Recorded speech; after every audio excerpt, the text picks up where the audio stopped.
Meu nome é Jomar Silva, eu trabalho na Intel, na divisão de software da Intel. Muita gente não sabe que a Intel tem uma divisão de software, mas se a gente se separasse do resto da empresa, a gente seria uma das 5 maiores empresas do mundo em número de engenheiros desenvolvendo. Então tem um envolvimento grande com toda a comunidade de desenvolvimento de software, muitos projetos de open source e a gente trabalha com a indústria inteira. Um dos projetos que a gente contribui lá dentro da Intel é o Yocto, através da Linux Foundation. E a ideia é falar rapidinho sobre o Yocto e deixar algumas referências para vocês aí hoje. Alguém já escutou falar do Yocto? Tem ideia do que seja? Já trabalhou? Tal?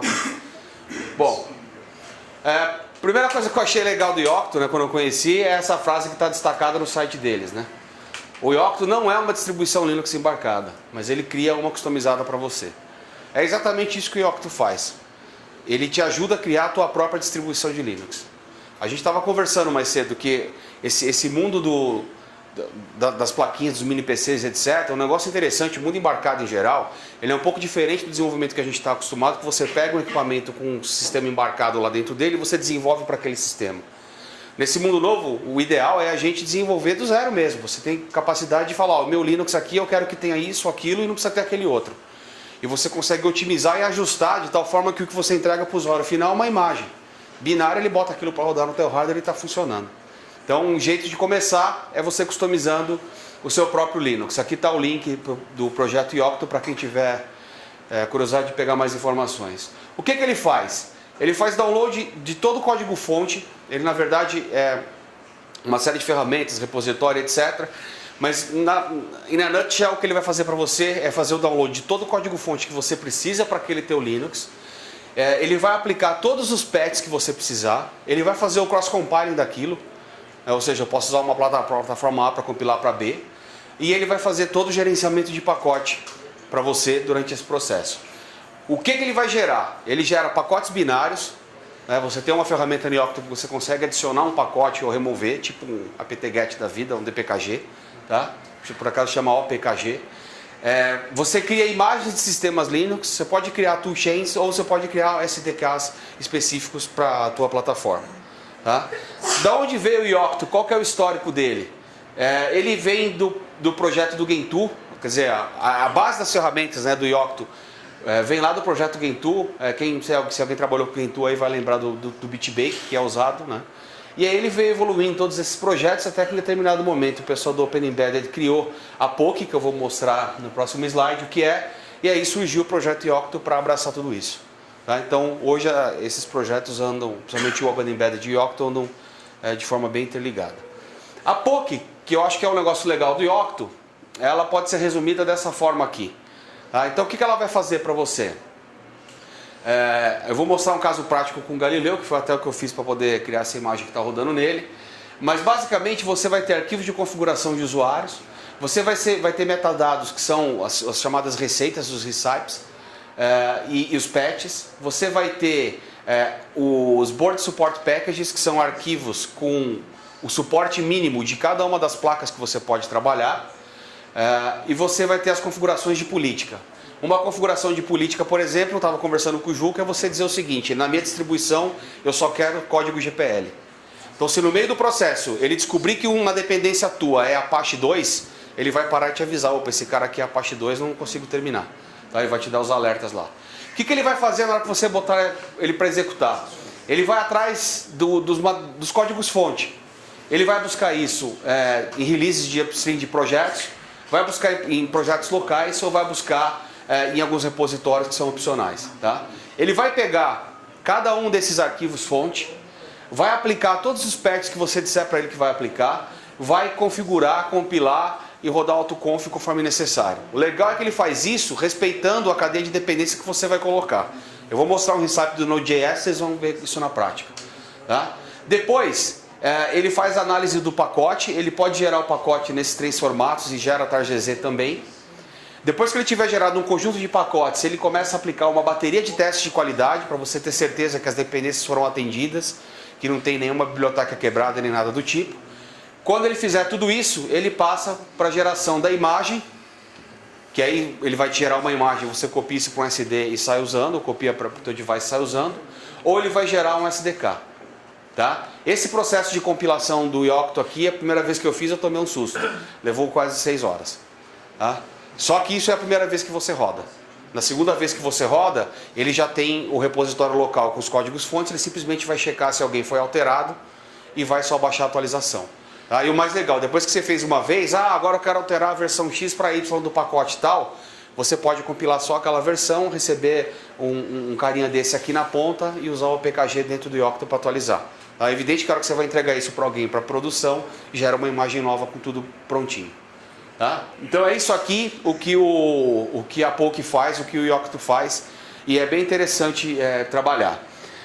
Para dar um exemplo prático do que fazer, procurem no Google por Intel Quark BSP, tá? Quem tiver aí uma placa Intel ou uma placa Galileu da Intel, que é essa que está aqui, ou pegar uma nos próximos meses e quiser brincar com o Yocto, procura por Intel Quark BSP, você vai cair numa página como essa.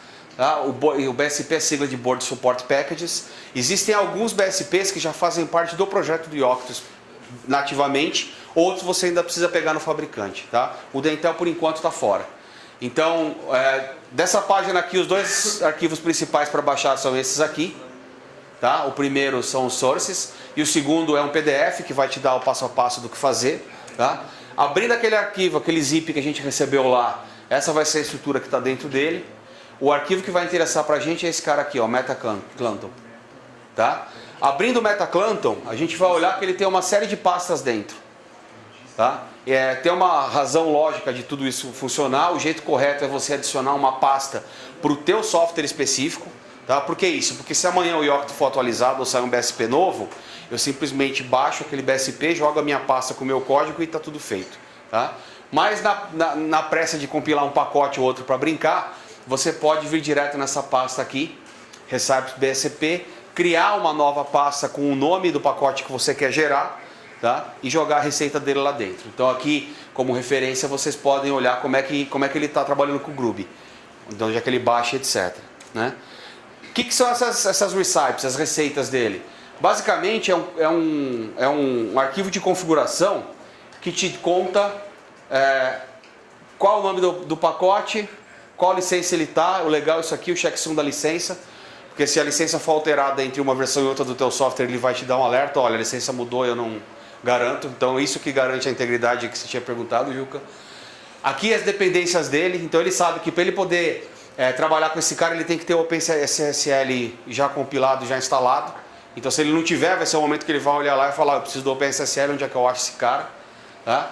Aqui você coloca a URL de onde encontra o fonte dele, os checksums, tá?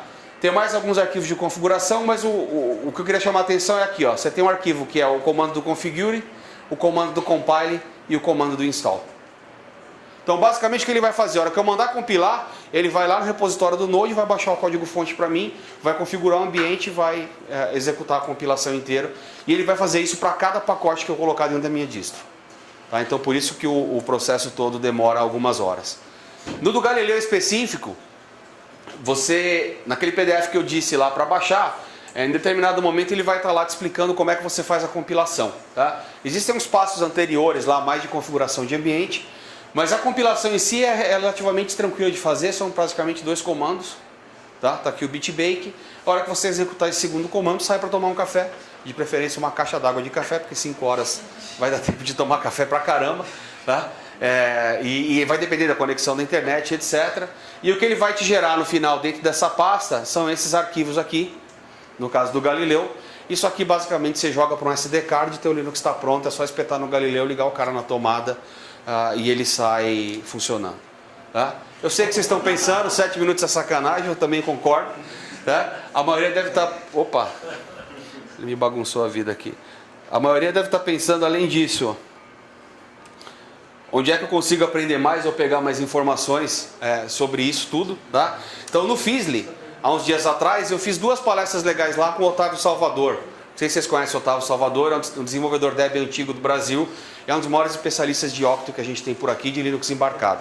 Ele inclusive está lançando um livro na Amazon sobre o projeto Yocto, deve sair nos próximos dias, vale a pena dar uma olhada, né? E aí eu fiz 2 palestras com o Otávio lá. A primeira é uma palestra dele, explicando, contando toda a história do projeto Yocto, dando uma apresentação bem legal, não essa coisa em 7 minutos que eu fiz, tá? Mas vocês conseguem acessar o vídeo aqui, então esse aqui foi o dia e horário, é só entrar na grade do Feasly e acessa o vídeo, depois tem o link aqui já. E na sequência, eu mostrei como fazer essa edição com o Galileu. Então a gente entra lá, pega o BSP, dá uma olhada na estrutura, abre alguns recipes, o Otávio dá um monte de dica de como trabalhar com recipe e por aí vai, tá? Quem quiser saber mais sobre o que a gente faz lá na Intel na área de software, eu recomendo a visita a software.intel.com.br. Eu gerencio 2 comunidades lá, de IoT e a de HTML5. Tá? Então tem bastante informação para desenvolvedor e para empresa. Micro, pequena empresa, não é só empresa gigante não. Tem bastante coisa legal lá. E aqui estão os meus contatos. Esse site aqui é uma página específica da comunidade de Open Source da Intel. A gente hoje é o segundo maior contribuidor do kernel Linux. E a gente tem mais de 100 projetos ao longo de todo o stack. Então vale a pena conhecer um pouco do trabalho que a Intel faz. Em IoT a Intel faz do Yocto ao Hadoop. Tá? É nas duas pontas de verdade do que está rodando. E aqui meus contatos nas redes sociais.